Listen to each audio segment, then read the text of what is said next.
the moment you introduce the element of option, there has to be suffering along with happiness. In no way can you do away with suffering. But suffering is sometimes punishment and sometimes not. When I say you inherit some the results or consequences of some misbehavior of your parents or forefathers, however remote they may be, I'm not talking of crime and punishment. I'm talking of cause and effect. They're two different things.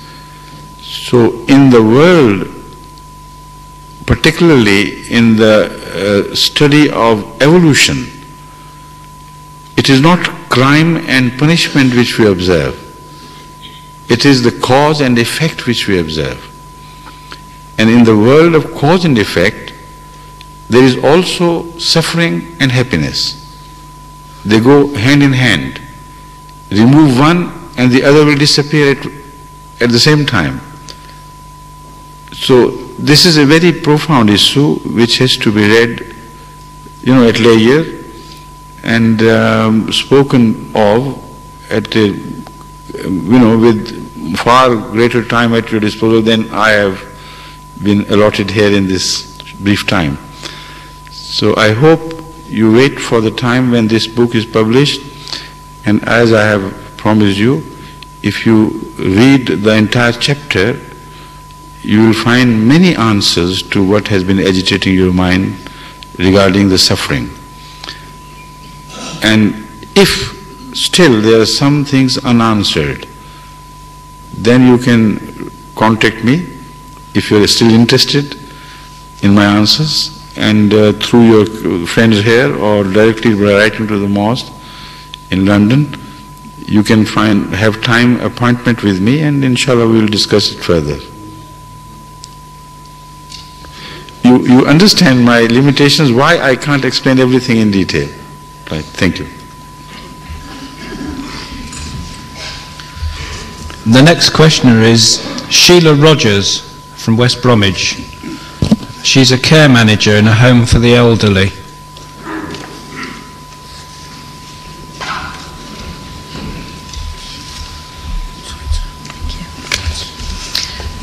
Your Holiness, I'm Sheila Rogers from West Bromwich, and I'm here as a guest of Dr. Ahmed.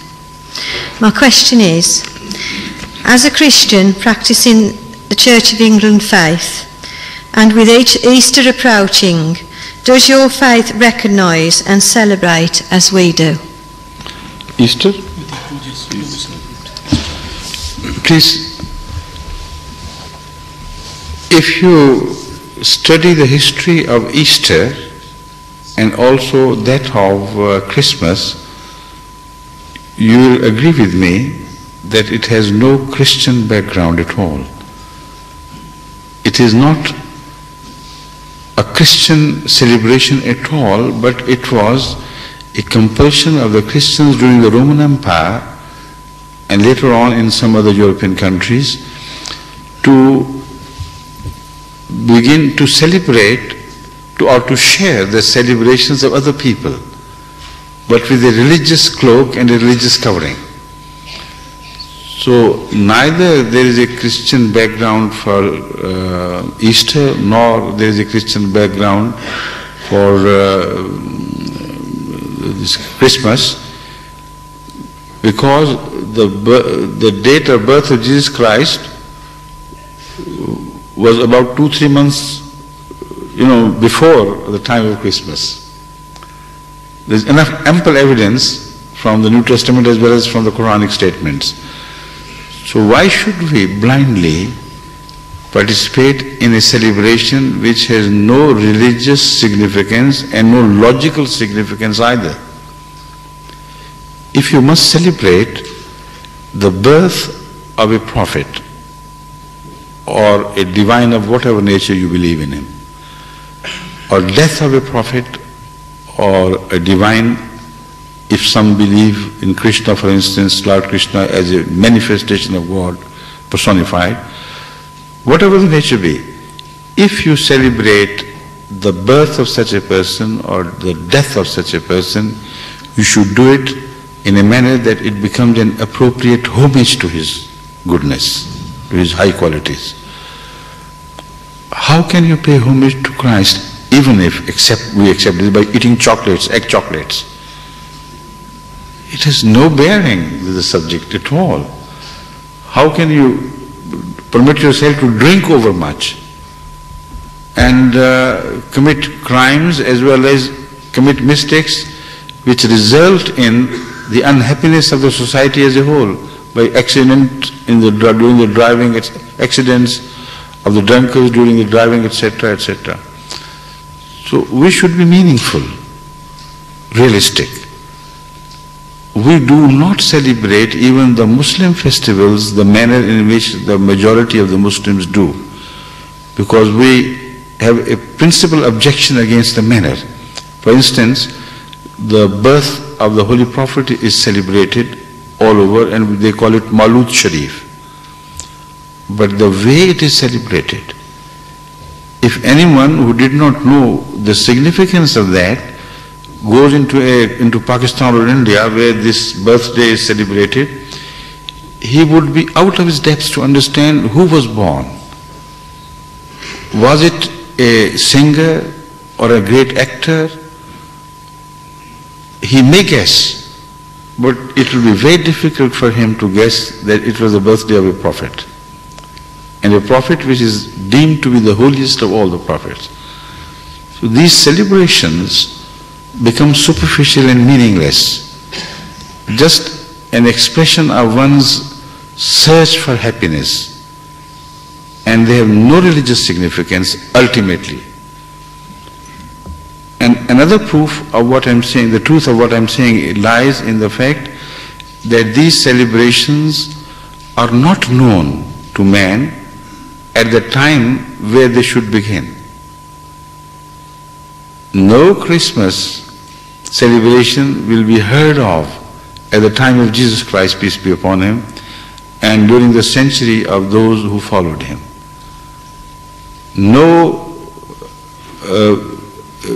Easter will be heard of in the community of early Christians. Similarly, the Mawlud Sharif is an unknown entity to the period of Hazrat Muhammad Rasulullah sallallahu alaihi wasallam, the founder of Islam, and his Khulafa. So we give them pious names. Well, the reality is that they are as much unpious expressions of our own suppressed desires as they can be. So why should we blindly follow these things? Only out of courtesy. We wish well to all Christian friends. If somebody sends me an egg or two, I share it with some other friends, and I don't consider it haram or illegal to partake of those eggs, but only as chocolates, no more. Thank you. The next questioner is Mr. Roy Butler. I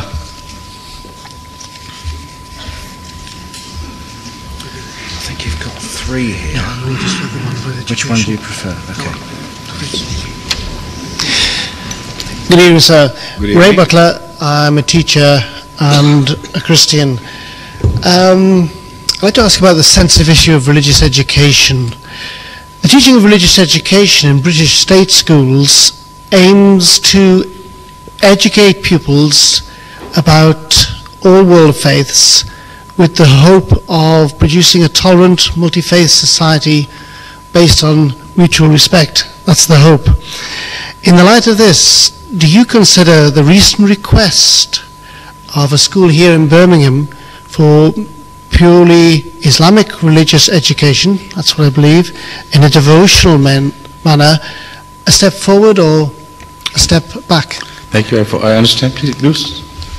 Please take your seat.